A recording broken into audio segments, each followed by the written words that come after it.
नमस्कार दोस्तों, मैं अंकुर छपराना आप सभी का लाइव एकेडमी यूट्यूब चैनल पर हार्दिक स्वागत करता हूं। आज हमारा पॉलिटी का टॉपिक है, यहाँ से एक क्वेश्चन बनने की संभावना रहती ही है। इसका नाम है सर्वोच्च न्यायालय, मतलब सुप्रीम कोर्ट ऑफ इंडिया। ठीक है, तो ये सुप्रीम कोर्ट क्या होता है? एक न्यायिक शक्ति होती है ना, कि इसका क्या काम पड़ा हमारा, इसकी क्या ज़रूरत थी हमारे जो भारत में इसको लाने की, या भारतीय संविधान में लिखित रूप में। तो भारतीय संविधान के अनुच्छेद 124 में इसका वर्णन है कि भाई भारत में एक स्वच्छ या सुप्रीम कोर्ट हो गया, सर्वोच्च न्यायालय होना चाहिए। ठीक है, इसका गठन किया जाएगा। तो हमारे अनुच्छेद 124 के तहत इसकी स्थापना की गई। तो इसकी ज़रूरत क्या होती है, इसका काम क्या होता है, हम पहले इसको जानते हैं। देखिए, इसका काम होता है जो हमारी कार्यपालिका होती है, कार्यपालिका या विधायिका, ठीक है, मतलब सरकार बोल सकते हैं हम इसको, जो सरकार कानून बनाती है और लागू करती है, दोनों। भाई सरकार का काम क्या है? कानून बनाना और लागू करना, यही सरकार का काम है।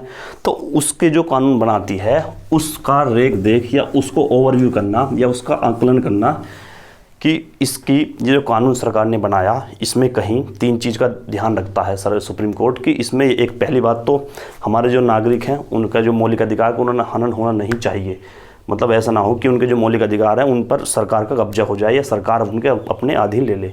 दूसरी काम क्या है इसका, सबसे इम्पोर्टेंट, कि भाई जो कानून बनाया है, जो कानून सरकार ने बनाया है, कार्यपालिका और विधायिका ने बनाया भी है और लागू भी कर दिया है, उस कानून से जो हमारा मूल संविधान है, जो हमारे मूल संविधान या निर्माताओं ने जो कानून नियम या कानून बनाए हैं, कहीं उनका उल्लंघन तो सरकार नहीं कर रही है, उनके अपोजिट तो अपना राज नहीं चला पा रही है। ठीक है, उसकी रेख देख करता है। और तीसरा ये काम है सुप्रीम कोर्ट का कि अगर बाई चांस सरकार ने कोई ऐसा कानून बना दिया जिससे हमारे नागरिक को या हमारी सरकार, उसको, देश को या हमारे संविधान को कुछ नुकसान पहुँचे, उसको तुरंत बेतुरंत निरस्त कर सकता है। ये सुप्रीम कोर्ट जो है ना, ये इतनी बड़ी पावर है कि ये किसी भी सरकार के अधीन या किसी भी मेंबर के अधीन काम नहीं करता।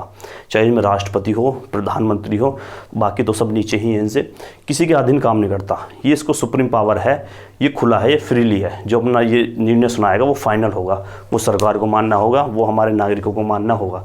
लेकिन हाँ, इसकी एक आप इसको बोल सकते हैं कि इसका एक इम्पोर्टेंस क्या है कि जो भी ये हमारा कानून का, जो हमारे नियम का जो ये उल्लंघन नहीं करने देता सरकार को, उसकी रेख देख के लिए एक नंबर काम एक क्या करता है कि जो भी हमारे कानून, इसके पिछले भी कानून हमारे जो विपरीत चल रहे हैं, जो सरकार ने कानून बनाए वो नागरिक के विपरीत काम कर रहे हैं, पिछले कानून को भी निरस्त करेगा।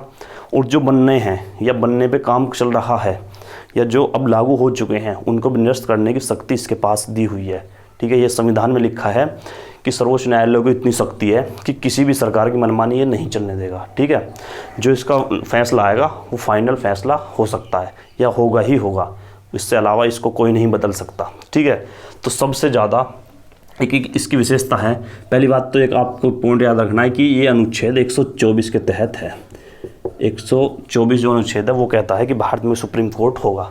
ठीक है, तो ये तो आज़ादी के बाद थोड़ी सी पहले की बात हम अब करने जा रहे हैं। आज़ादी से पहले क्या होता था और कैसे हम पे ब्रिटिशर ने राज किया था। ठीक है, वो तो हिस्ट्री में पढ़ाएंगे, लेकिन मोटा मोटा बता दूं, जब ब्रिटिशर का राज था हमारे देश में तो वो क्या काम करते थे, वहीं से जो उनकी सरकार या उनकी रानी थी, वहीं से एक रेगुलेटिंग एक्ट नाम से एक वो हर उसको एक सर्टिफिकेट टाइप में या लिखित रूप में देते थे कि ये सर्टिफिकेट ले जाइए और इसको भारत सर, वहाँ जो ब्रिटिशर राज कर रहे हैं उनके आप सौंपिए और वो ही इस चीज़ के नियम को भारत में लागू करेंगे। ठीक है, उसको हम बोलते थे रेगुलेटिंग एक्ट।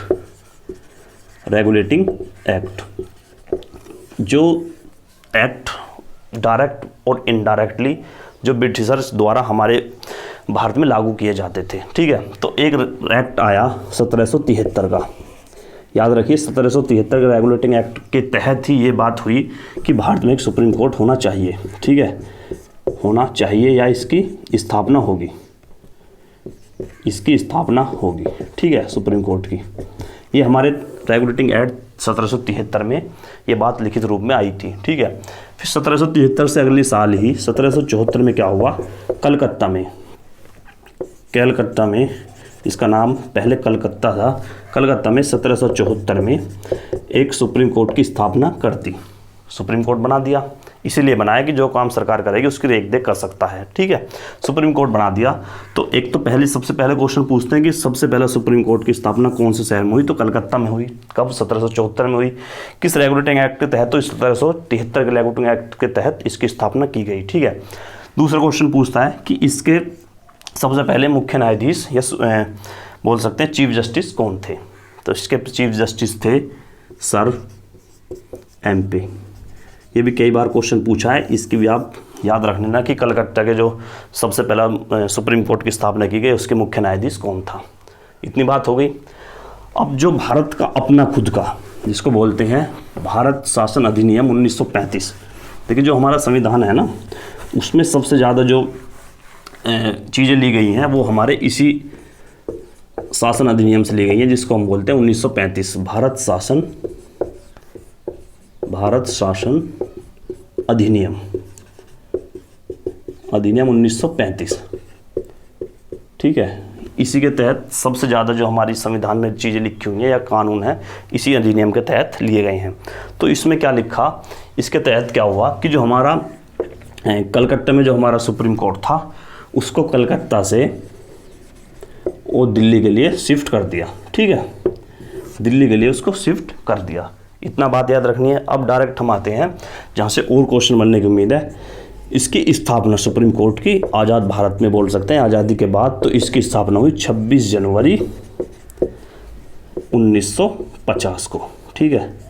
26 जनवरी 1950 को भारत में सुप्रीम कोर्ट की स्थापना हुई, ठीक है। या बोल सकते हैं आज़ाद भारत में सुप्रीम कोर्ट की स्थापना या सर्वोच्च न्यायालय की स्थापना हुई है, ठीक है। इसके सबसे पहले जो जज थे, या इसमें जो लिखित रूप में था कि भाई सुप्रीम कोर्ट के जो एक तो होंगे मुख्य न्यायाधीश जो सबके हेड होंगे, और 7 होंगे अदर, मतलब अन्य जो जज होते हैं उसके नीचे जो काम करते हैं, 7 वो होंगे, और एक होगा उनका हेड जिसको हम बोलते हैं चीफ जस्टिस। तो इनका नाम था हीरालाल जे कानिया, ठीक है, जे कानिया। ये नाम भी बहुत बार पूछा है कि जो हमारा भारत में सुप्रीम कोर्ट की स्थापना हुई थी 1950 में, उसका चीफ जस्टिस कौन था? तो HJ कानिया, ठीक है। ये आपको याद रखना है, HJ कानिया जी, सही बात है। उसके बाद बात करते हैं हम फिलहाल की। अब जो हमारे पूछे जाते हैं करंट में कि कितने हमारे सुप्रीम कोर्ट में जज हैं या चीफ जस्टिस हैं, ये मुख्य न्यायाधीश है। तो फिलहाल तो चीफ जस्टिस तो एक ही रहेंगे, ये फिक्स है। लेकिन जो अब हैं वो है 33 अदर जजेस जो हैं, मुख्य वो अदर न्यायाधीश जो हैं, न्यायाधीश हैं वो 33 है। इनकी संख्या बढ़ सकती है, घट सकती है, इसमें कोई फिक्स नहीं है। लेकिन हाँ, ये एक जो हैं ये फिक्स है कि ये हमारे एक जो हैं वो पक्के हैं, ये चीफ जस्टिस एक ही रहेगा, एक से ज़्यादा नहीं हो सकता। इसका नाम है शरद अरविंद बावड़े, ठीक है। ये हमारे प्रेजेंट में जो हमारे चीफ जस्टिस हैं, चीफ जस्टिस ऑफ इंडिया, मुख्य न्यायाधीश, भारत सर्वोच्च न्यायालय के मुख्य न्यायाधीश। ये बहुत इंपॉर्टेंट क्वेश्चन है। ये क्वेश्चन पूछा जाना है दिल्ली पुलिस में कि करंट में भी क्वेश्चन है कि प्रेजेंट में CGI भारत के कौन है? तो ये अरविंद शरद जी हैं, ठीक है। और ये पूछा जाता है कौन से नंबर के हैं, तो आपको ये भी ध्यान रखना है, ये हमारे 47वें नंबर के चीफ जस्टिस हैं सुप्रीम कोर्ट के, सही है।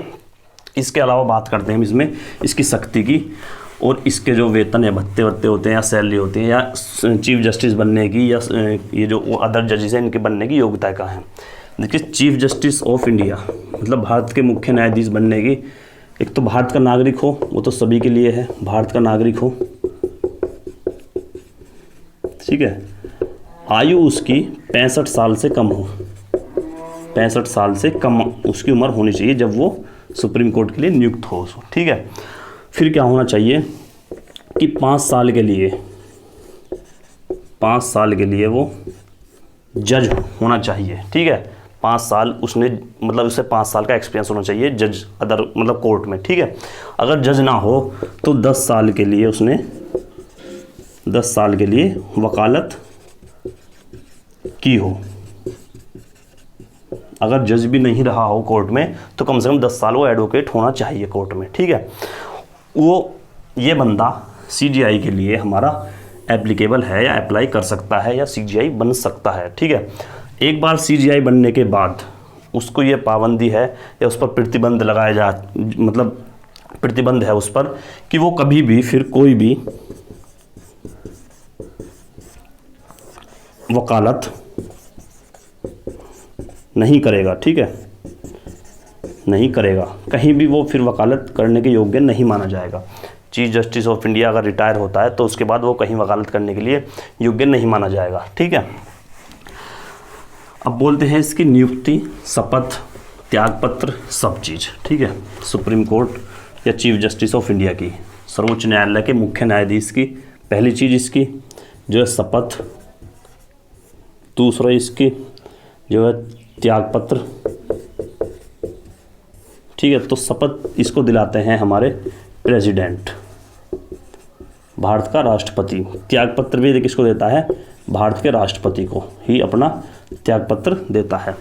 शपथ भी यही दिलाता है, त्यागपत्र भी यही देता है। ठीक है, और बाकी जो ये अदर 33 जज हैं, ये 33 जज जो हैं इनकी नियुक्ति भी हमारा प्रेसिडेंट करता है। ठीक है, इनकी नियुक्ति प्रेसिडेंट करता है, लेकिन इसकी सीजीआई की सलाह वो लेगा, मुख्य न्यायाधीश की सलाह लेगा, तभी इनकी नियुक्ति करेगा। सही बात है। और डायरेक्ट जो सीजीआई होता है उनकी डायरेक्ट किसी भी सलाह के लिए वो बाध्य नहीं है राष्ट्रपति, वो डायरेक्ट उनकी शपथ दिला सकता है और त्यागपत्र वो डायरेक्ट राष्ट्रपति को दे सकते हैं, और ये अपना त्यागपत्र भी हमारे राष्ट्रपति को ही देंगे। ये बात भी ध्यान रखनी है। ठीक है, फिर बात करते हैं इसमें सुप्रीम कोर्ट की और क्या पावर है। देखिए, सुप्रीम कोर्ट की इतनी पावर है कि भाई कोई भी कानून अगर सरकार ने गलत बना दिया है ना तो उसको निरस्त भी कर सकता है, उसको बंद भी कर सकता है, उस पर रोक भी लगा सकता है। ठीक है, और पिछले अगर ऐसा दंडित कोई व्यक्ति है कि उस कानून के द्वारा दंडित हुआ है तो उसको वो बरी भी कर सकता है और उसको सम्मान सहित बरी किया जाता है। ठीक है, ये हमारी सुप्रीम कोर्ट की पावर है, और अपना इसका फैसला लास्ट फैसला होता है, ये किसी के बाध्य नहीं है, नहीं अपना फैसला बदल सकता है। अगर हाँ अभी आपको दोबारा इसको रिकॉल कराना है तो कर सकते हैं। ठीक है, और सुप्रीम कोर्ट क्या करेगा फिर, जितने भी हमारे सुप्रीम कोर्ट के नीचे कोर्ट होते हैं ना, जो हाई कोर्ट होते हैं, हाई कोर्ट के अंदर फिर हाई कोर्ट से नीचे होते हैं डिस्ट्रिक्ट कोर्ट होते हैं, ये सब।